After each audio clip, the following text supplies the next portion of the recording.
Bueno, nos complace nuevamente tener aquí al historiador Manuel Rodríguez Bonilla. El pasado domingo empezamos un diálogo sobre lo que fue la batalla de la Barranquita, pero fundamentalmente nos concentramos un poco en lo que fue la resistencia dominicana a la ocupación norteamericana de 1916-1924. Empezamos a hablar un poco sobre, pero la tiranía del tiempo nos venció y quedamos de continuar hoy. Nos vamos a concentrar un poco. Yo estuve leyendo incluso un artículo que escribió Peña Gómez sobre la batalla de la Barranquita en el día de ayer. Me llamó la atención y muy bien documentado.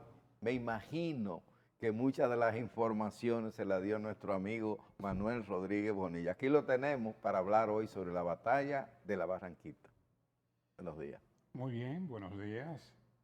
Es un gran placer compartir con dos amigos bien conocedores de la historia y de la realidad de nuestro país.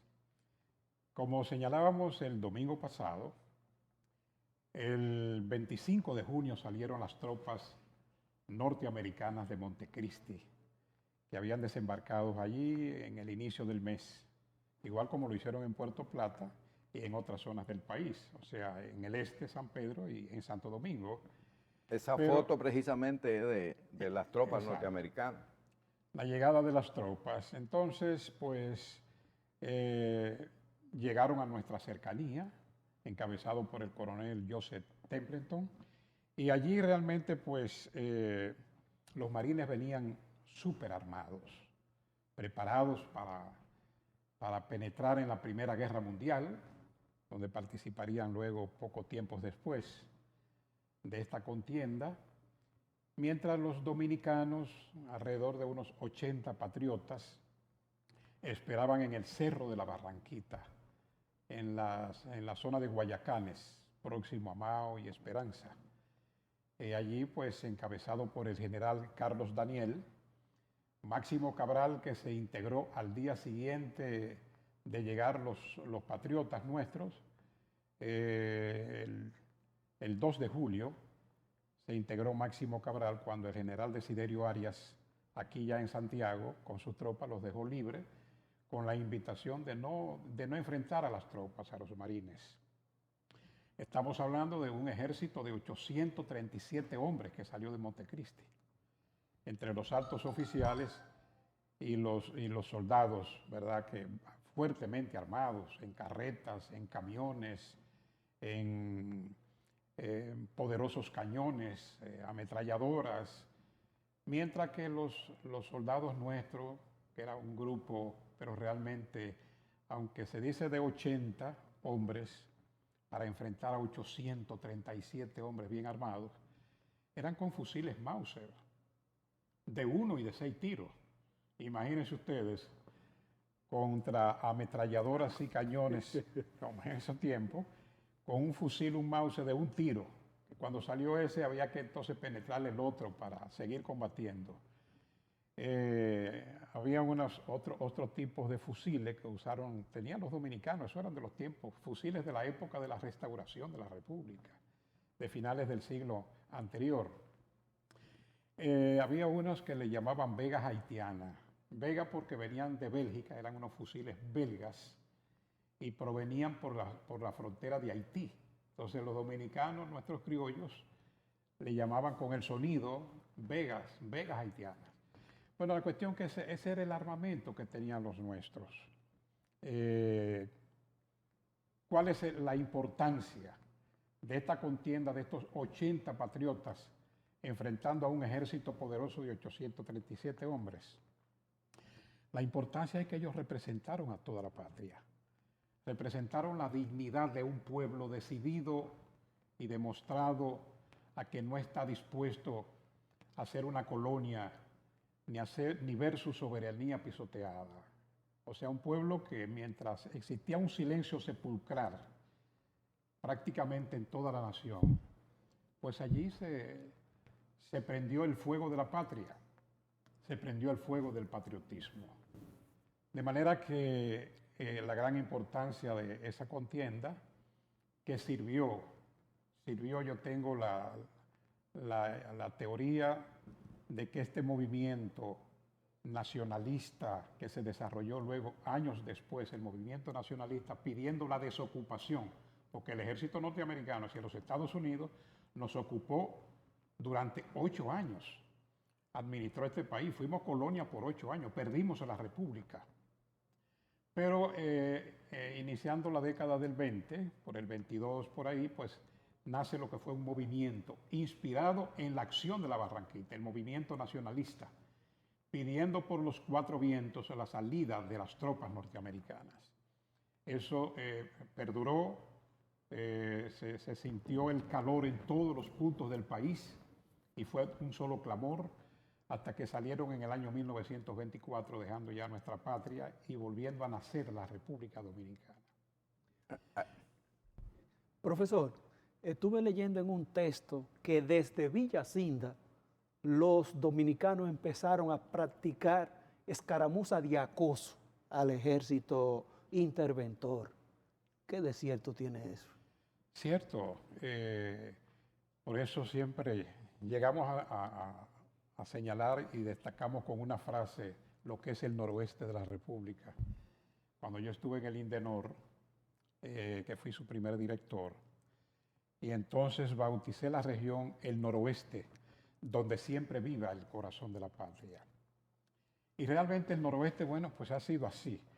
Ya en toda la ruta se dieron en 3 puntos, antes de llegar a la Barranquita, se dieron tiroteos, y en un lugar, que es la trinchera, donde precisamente desde la época de la restauración de la República, en aquellos años de lucha, ya era un lugar que se organizaron el ejército de patriotas, el ejército dominicano, para enfrentar en aquella ocasión al Imperio Español. Entonces, en la zona de la trinchera, que es en la proximidad de Villa Vázquez, se dio un enfrentamiento importante que merece rescatarse. Allí murió un marine, o sea, allí murió uno de los invasores cuando fue atacado por los dominicanos que lo esperaron allí atrincherados. Esa fue un paso y una acción importante, hasta luego llegar el 3 de julio, en la mañana del 3 de julio, en las proximidades de Guayacanes, al Cerro de la Barranquita, que es un lugar también de un alto valor histórico, porque sirvió de escenario contra el general Buceta en la lucha restauradora, y allí se dieron 2 batallas importantes, 2 encuentros bélicos importantes en la ocasión de la restauración. Sí, hay que destacar 2 personajes. Pancho Peña, un anciano que había sido un héroe de la restauración, se integra ya siendo un anciano, se habla de cerca de 80 años, ¿no? Así es. Y la participación también de nuestra gran santiaguera, Ercilia Pepín. Sí. Pancho Peña luchó siendo joven en la restauración de la República. Bajó de la zona de la Loma del Flaco, de las lomas de Guayacanes, cuando él supo que los muchachos, como decía él, los muchachos están esperando en la Barranquita a las tropas invasoras en 1916. Cuando él supo eso, bueno, pues tenía su fusil guardado, ¿verdad? De los tiempos de la restauración. Su fusil debía ser, con toda seguridad, un fusil de un disparo. Entonces él bajó y quisieron detenerlo los amigos cuando llegó por el cruce de Guayacanes. Don Pedro Chávez le dijo que para dónde va usted. Y dije, no, yo voy para la Barranquita, pero que usted no está para eso. Dice, sí, pero voy para dar un ejemplo a la juventud dominicana. Porque había mucho temor, había mucha indecisión entre los jóvenes de la época. De manera que, y no solamente entre los jóvenes, entre la población en sentido general. Entonces él dijo, pero que usted se va a morir allí, usted no puede, usted a esa edad ya no está para eso. Dice, sí, pero con mi sangre voy a abonar la tierra dominicana. Y salió y allí murió. Entonces Ercilia Pepín, en el año 1930, en el 30 de marzo, ya en esa fecha importante para Santiago, hizo todas las gestiones para recuperar los restos que estaban sepultados en Mao de Máximo Cabral y Agustín Cabral, que murieron el 3 de julio del 16 y estaban sepultados en Mao. y también por el alto valor histórico de Pancho Peña. Hizo todas las diligencias hasta que lo consiguió, y los restos de esos 3 prohombres fueron traídos a la Catedral de Santiago, y en un acto hermoso, significativo, patriótico, que allí se desarrolló con un discurso de Ercilia Pepín, quedaron los restos en la Catedral de Santiago, que lamentablemente, con la restauración de la catedral, hace ya unas décadas, en tiempo de Roque Adames, era el obispo de aquí de Santiago, los restos, por la rapidez de la restauración, presumo yo, ¿verdad? Pero los restos fueron perdidos. Fueron sacados, fueron mezclados con otros, los sepultaron en algún lugar que todavía no sabemos, y entonces pues se perdieron esos restos históricos de tanta significación. Merece destacarse, yo sé que el tiempo es... Bueno, ahí estamos oyendo el himno de la batalla de la Barranquita, ¿verdad? Sí, yo quiero ya ver si solamente leerle el editorial del periódico El Diario de aquí de Santiago, cuando en el año 1925, refiriéndose al 3 de julio, el significado del mismo nos dice lo siguiente. La grandeza de esta fecha la resume el nombre de un lugar que debe ser asociado a los muchos nombres de lugares célebres que llenan las páginas de nuestra historia. La Barranquita, dentro del hecho glorioso del 3 de julio del 1916, debe ser elevada al mismo puesto de honor en que la gratitud nacional ha colocado, entre otros muchos, a Beler, Santomé y Capotillo. O sea que el pueblo dominicano no ha dejado de luchar. Lo hizo en 1916, 1924. Lo hizo en 1844. En la guerra restauradora y en 1965. Volvió a repetirse. Sí. El mismo sentimiento, es un hilo de patria que viene desde los años del 1821, cuando José Núñez de Cáceres entonces pues lucha por la independencia. Ese mismo hilo cae en el 1916, continúa en 1965 y continuará en cada momento que nuestra patria sea pisoteada por cualquier potencia extranjera. Profesor, ¿dónde colocamos la figura de Desiderio Arias? Los que se levantaron eran seguidores de este y prácticamente lo dejó a su libre albedrío para que quisiera enfrentarlo, hiciera y que no se replegara, y él mismo se replegó a la vida privada. Desiderio Arias era el ministro de guerra en esa época, lo que viene siendo el ministro, ¿verdad?, de las Fuerzas Armadas.